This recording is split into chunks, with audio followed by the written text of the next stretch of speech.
சரீரத்தில் சில காயங்கள் ஏற்பட்டால் அது சில நாட்களுக்குள்ளாய் அது ஆறிவிடும். இதே சில நபர் பேசிய வார்த்தைகள் அது காயமாய் நம் இருதயத்தில் இருந்தால் அது எத்தனை நாட்கள் ஆனாலும் எத்தனை வருடங்கள் ஆனாலும் அது ஆறாத வடுவாய் அது மாறிப்போகும். பிரியமானவர்களே, நம்முடைய வார்த்தையில், நம்முடைய வாயின் வார்த்தைகளில் நம்ம கவனம் செலுத்துகிறவர்களாய் இருக்க வேண்டும்.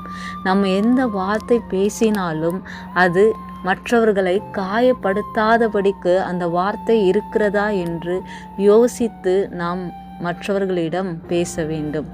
ஏனென்றால் வேத வசனம் இப்படியாய் சொல்கிறது. நீதிமொழிகள் 21வது அதிகாரம் 23வது வசனம், தன் வாயையும் தன் நாவையும் காக்கிறவன் தன் ஆத்துமாவை இடுக்கண்களுக்கு விலக்கி காக்கிறான். பிரியமானவர்களே, நம்முடைய வாயையும் நம்முடைய நாவையும் நாம் ஒவ்வொரு நாளும் நாம் பாதுகாத்து கொள்ள வேண்டும். நாம் அப்படி பாதுகாப்போம் என்றால் வருகிற அழிவுக்கு நம்மை தப்புவித்து கொள்வோம். பிரியமானவர்களே, எந்த நபரிடம் என்ன குறை காணப்பட்டாலும் நம்ம அந்த குறையை குறித்து பேசாது அவர்களுக்கு சமாதான வார்த்தைகளை கூறுகிறவர்களாய் இருக்கணும்.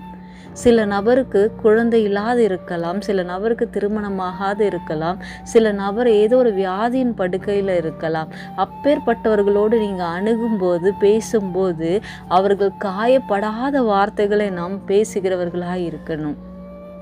பிரியமானவர்களே, எப்பொழுதும் நம் வாயின் வார்த்தையை நம்ம பாதுகாப்போம் என்றால் ஆண்டவர் நிச்சயமாய் நம்ம எல்லா இடுக்கணிகளிலும் இருந்து நம்மையும் நம் குடும்பத்தையும் அவர் பாதுகாத்து கொள்வார். ஆமேன். God bless you. கர்த்தர் உங்களையும் உங்கள் குடும்பத்தையும் ஆசீர்வதிப்பார். ஆமேன்.